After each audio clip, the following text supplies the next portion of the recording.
Alright guys, so today I'm going to show you my TP-XXL.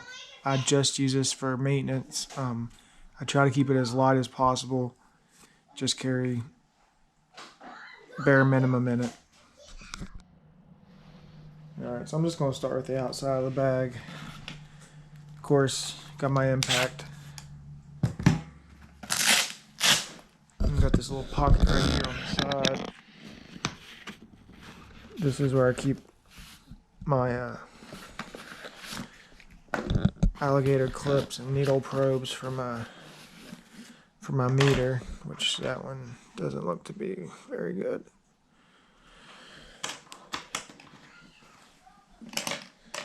That's all I keep in that one. And we got the pocket I keep my meter in. It's kind of a snug fit. I think since I bought this one, they've fixed this part to where it actually opens more.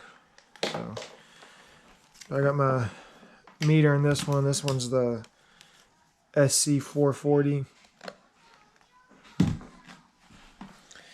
it's got a little spare knife, temperature probe. Over here on this side, little flashlight, some tape, this pocket right here, squeegee, never know where you're gonna need a squeegee. And then this one is empty at the moment, but what I do if I'm on one that I know that I need I need to check the refrigerant pressures on, I'll put my my probes in here, and then my my temperature clamps I can fit back in here. Fits pretty good. So that's pretty much for the outside of it.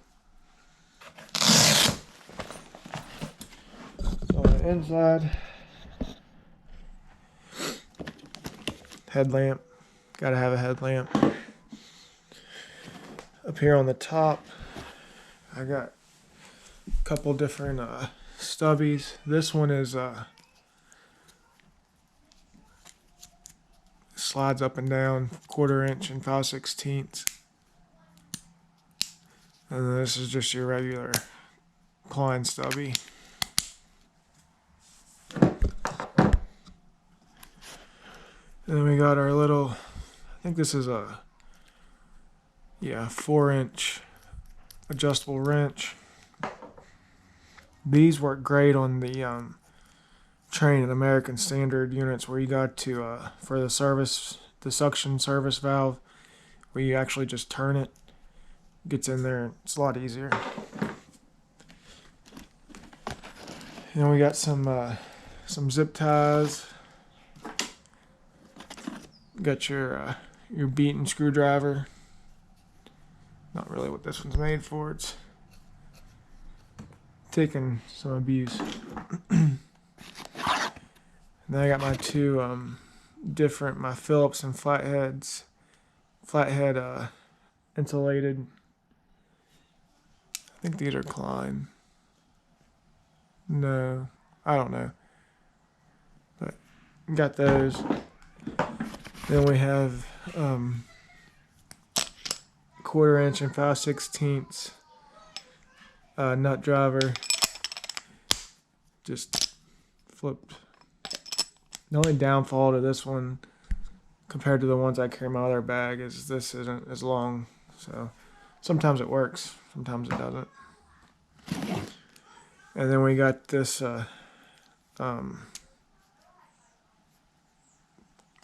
90 right angle attachment.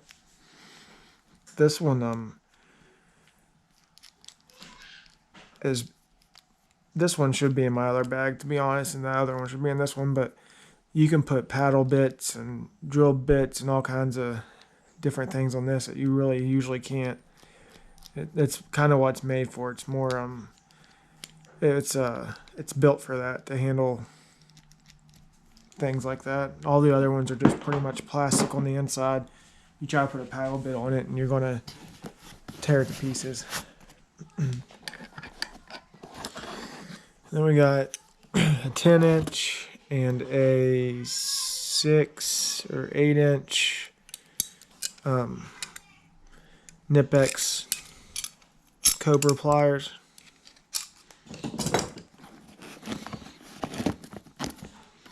Then a brush. Gotta have a brush if you're doing maintenance.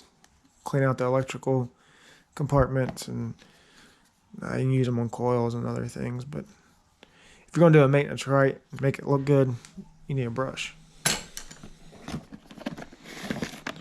And then I have my little parts container. Just a little bit of everything in here. Fuses, different types of wire ends, some extra rubber grommets in case one of the ones I'm doing maintenance on is just dry rotted and falling apart.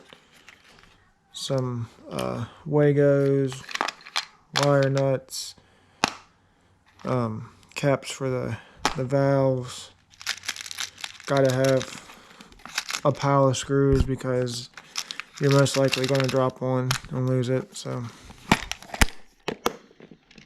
always make sure I have a pile of screws. Then over here I got a couple different sizes, 3/8, 5/16, and 1/4 inch.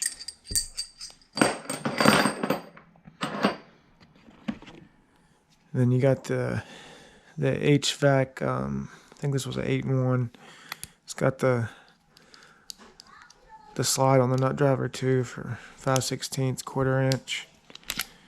And you got your Phillips flathead, and then your thermostat screwdriver and your valve core.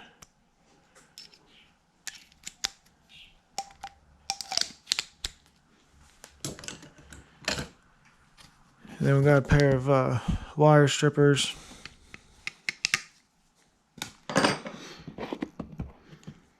Some diagonal cutters.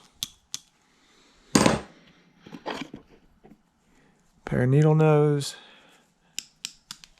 And then 2 different size adjustable wrenches.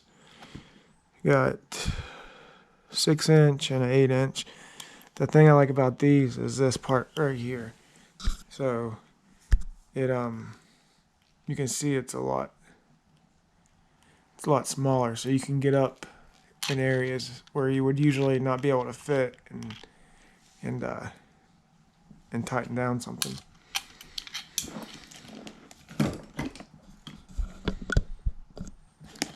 And then here, just a couple random things. Little Scotch-Brite cloth for cleaning flame sensors.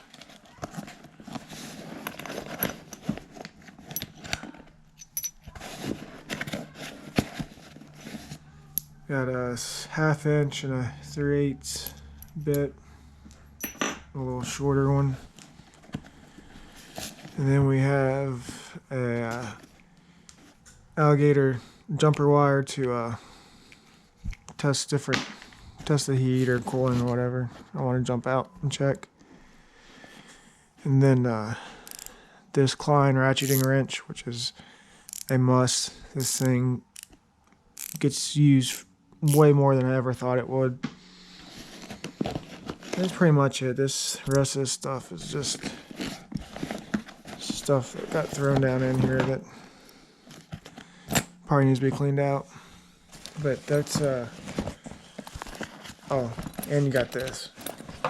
Forgot about this part. This little part right here. I got my different door switch things. You got the old switcheroo, the Subco one. This one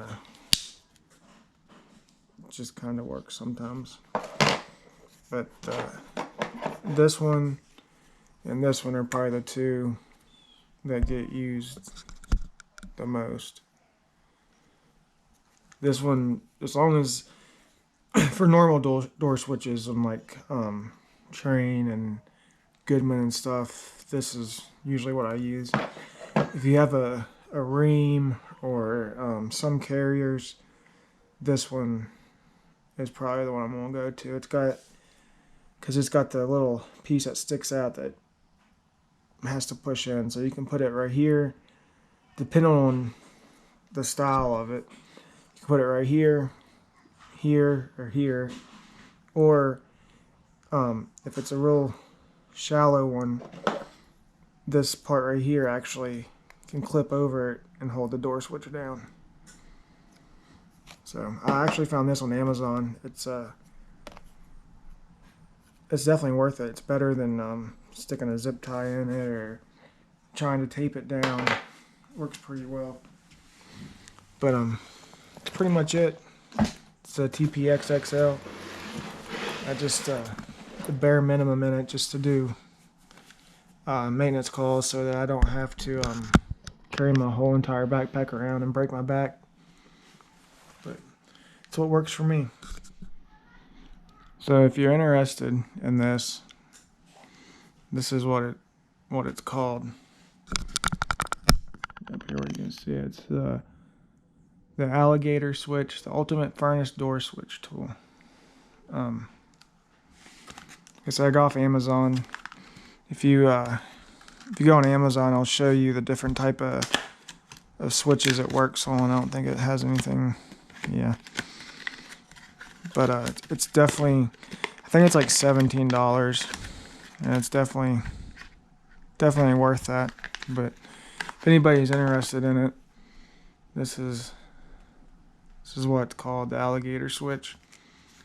So, but anyways, thanks for watching. Like and subscribe.